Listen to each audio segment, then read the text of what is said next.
This is the second video in a series of videos I have coming out talking about my baits in great detail. Want you guys to know what you're getting when you order something, and also want you to be successful in the water, so I will give you any tips and tricks I have to help you be successful.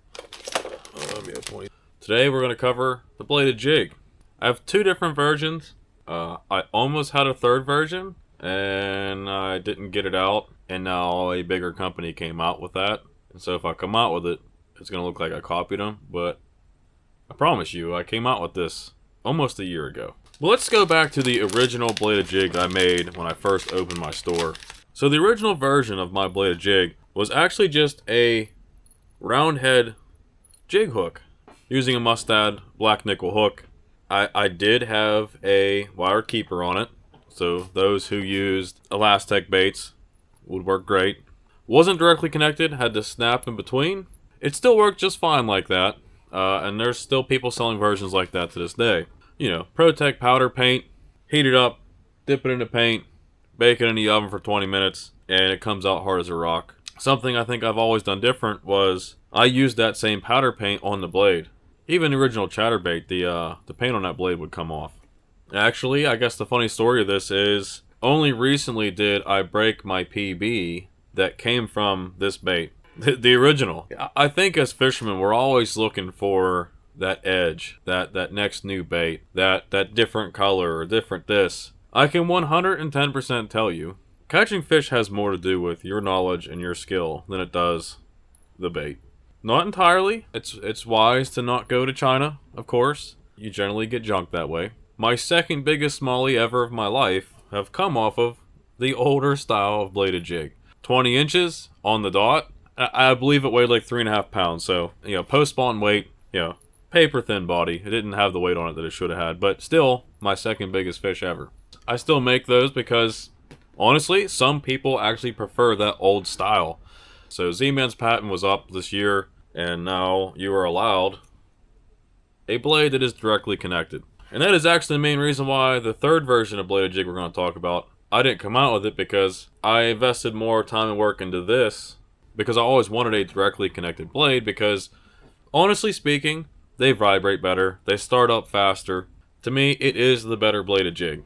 But a whole bunch of people started making these, and the common way to make these was using the poison tail jig from Do It Molds.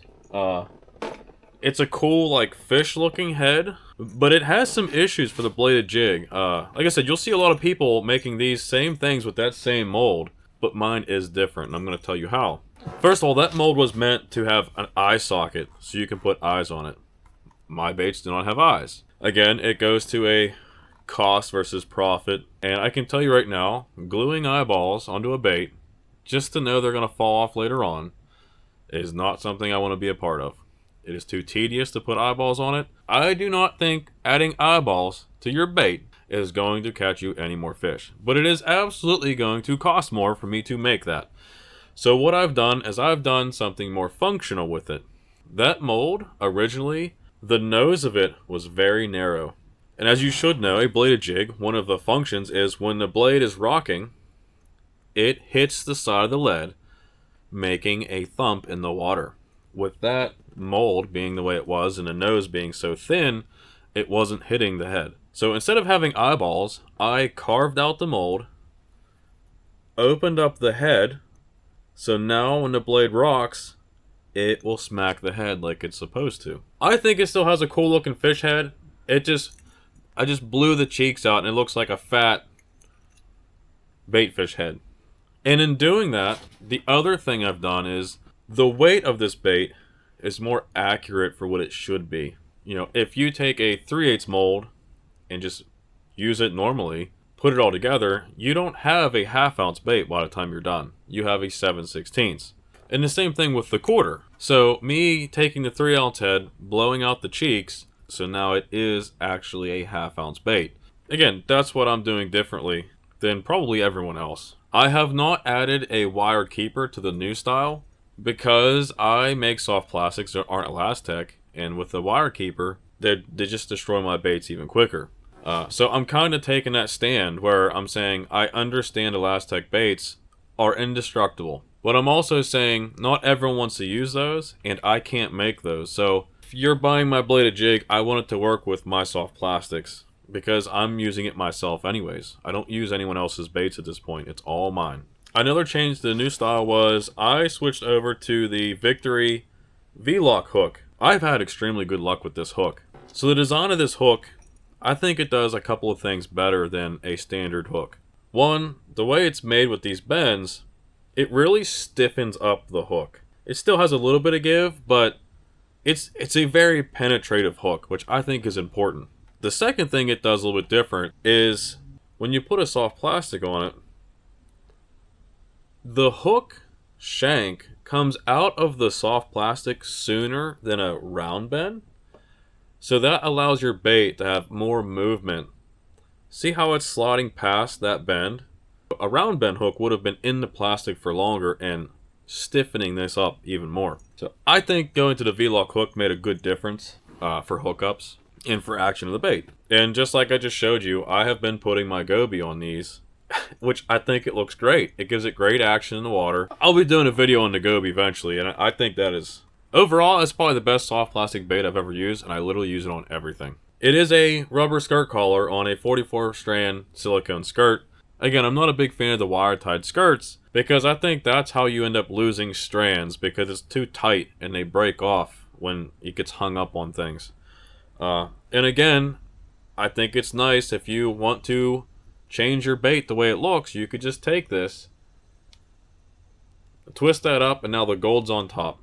If that's what you want. You can't really do that with a wire-tied bait. It is what it is.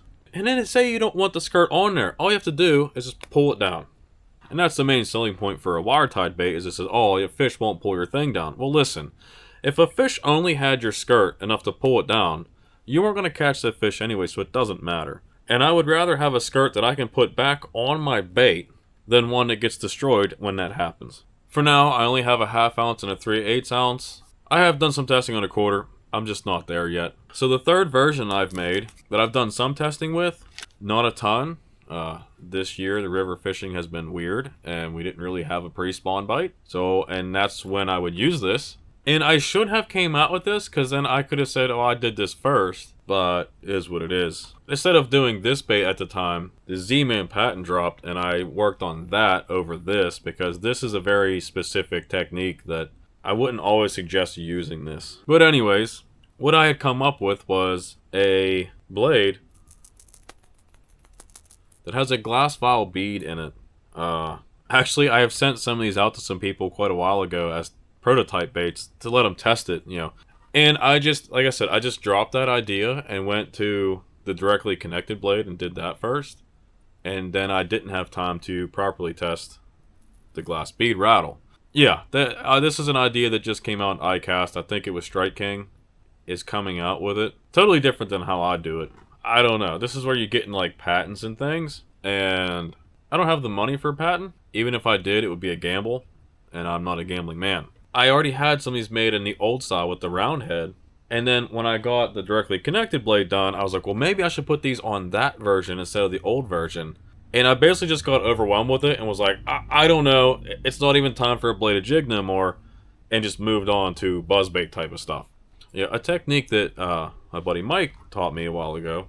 He would run a 1/2 ounce bladed jig. And actually, he would do this all the time. But I do it at a specific time. Which is, you know, early spring, pre-spawn. The fish are moving up. Water's still cold. Throw a bladed jig. And the blade's just slowly down there pumping.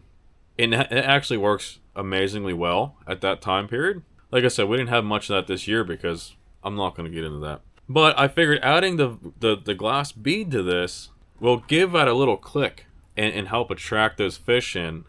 Because your blade's just barely pumping. It's not smacking the side of the head. It's barely doing a pump. I was just thinking, like, man, I wish I could give it a little bit more sound. And the glass vial is what I was doing with that. You know, I did some pretty good testing with it. And the glass vial actually holds up pretty well. I've never broken one yet, so I don't know when it would break or fall off. I think that's inevitable at some point. Everyone I've thrown so far has lasted, and that's really the testing I wanted to do. Was I really wanted to catch a bunch of fish with it, put it through rigorous testing before announcing it, and make sure that that vial stays on. But ultimately speaking, if the vial falls off, you still just have a bladed jig. Like, it's not like it's wasted, you know. Just wanted to throw that story in that I did have these well before that got announced. Does it matter? No, it doesn't. I mean, at this point, if I have anything different, it doesn't matter because someone else is going to have money to patent it, not me, and then I'm going to get pushed out of it anyways. You know, the problems of being a small business owner, right? Tips and tricks. Yeah, like I said, I like to throw my goby on these. Actually, the 4-inch goby in particular. When I use a bladed jig, I like to go big. It is important to have a straight tail bait. If you use a paddle tail, yeah, it'll work, but it kind of kills the action a little bit. And if that's what you want, it's fine. But I like to get that thing moving and really hunting along the bottom of the river and get your reaction bites out of it. What is there to say? You know, I try to really only use the bladed jig pre-spawn, early in the year, which here generally is muddier water most of the time. And so realistically, the bottom line for me is muddier water. I don't throw this in clear water. You can do whatever you want, but it doesn't have to be super muddy. I just like a little bit of mud to the water. I just like to vary my retrieve. Looking back at my original bladed jig when I caught my first ever 20, you know, what I was doing was I'd throw it at the bank, let it sink, make sure it's on bottom. And then when I go retrieve, I would lay my rod, if I'm in the kayak, I would lay my rod almost down with a straight in line with my line, and almost resting on my leg or on my boat. I would give it a good bit of reels, you know, give it 2 or 3 revolutions pretty quickly, and then a dead stop. And it would help that bait, so it would just glide off in that direction, and then I'd bring it back and pause, it would go the other direction. And that's when that fish ate. And then with my rod being straight in line like that, it's the perfect setup to when you do feel a bite, you can just lift up. You're not reeling down to it. You're not waiting. You know, if you feel that bite, more than likely that hook point is in their mouth, and just lift up. Hey, I don't really use a special rod. 7-foot medium heavy if you like. I like to throw it on, you know, 20 to 30 pound braid, 20 pound fluoro leader. I think 20 pound leader is pretty important with this, you know, mainly because it's going to be down there, beating off the rocks, rubbing on stuff. It's not that you need 20 pound test. I mean, we're fishing for smallies, but it's really the abrasion resistance, you know, when you go with that thick of a line, because it's constantly down there rubbing on stuff. And then the second benefit is you get this stuck in a rock with 20 pound test. Half the time, this will pull and lift and flip the rock over so you can get this back. So it's really about getting my bait back to me as well. But another tip is, you know, when you tie it on, I do not like, if you can see how long that tag is, if you notice how the tag is resting on the blade, I don't like that. You know, that blade needs to move back and forth. And if that tag, being 20 pound test and under a load when you're pulling, if that tag end is always resting on that blade, I think it affects that blade a little bit. I think it just slows it down a little bit. And sometimes, like, I have one that, like, it feels like it's running a little funny. And if I come back and have a long tag and I'll cut that tag shorter, it seems to be fine. That's a very small thing, and sometimes it doesn't matter, but I tend to cut my tag short on my bladed jigs. Rubber skirt collar. This is a place, if people demanded they wanted a wire-tied skirt, this is where I would start. Because some people do like to soak their bladed jigs in scent. I do sometimes. And again, some scents will swell that rubber, and it could ruin that rubber, and your skirt will fall off. If you're not letting that thing soak in there for months, you're good for quite a while. You know, if you let it soak in there for a week or two, it should be fine.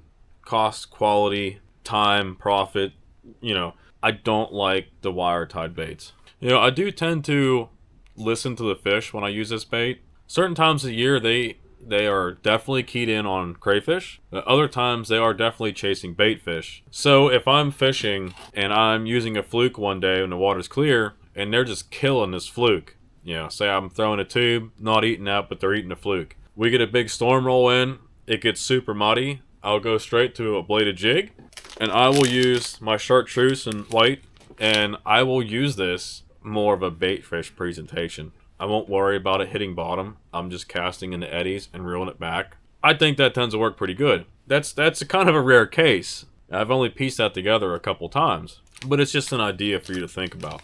You know, there's tons of people making bladed jigs now. I don't think a bladed jig is that sought after, mainly because of the price. To this day, even after the patent is up on the direct connect bladed jig, you know, Z-Man's jackhammer is still $20 a piece. You could easily lose 5 of those in a trip or more. Out $100 to use a bladed jig for a day. That is insane. You know, if you guys have bought any of my bladed jigs, it would be great if you could leave your opinion in the comments, whether it's good or bad. You know, in the future, we might see the glass bead pop up in my store. I'm not really sure yet. Other than that, I don't see these changing that much. If there's an overwhelming amount of people that says, Ish, you have to have the wire keeper for a ISHTECH base, well, maybe I'll make that an option again. But for now, I'm using my stuff. I don't need it. I don't even want it on there. But anyways, thanks for watching. I appreciate everyone that's bought a bladed jig off of me.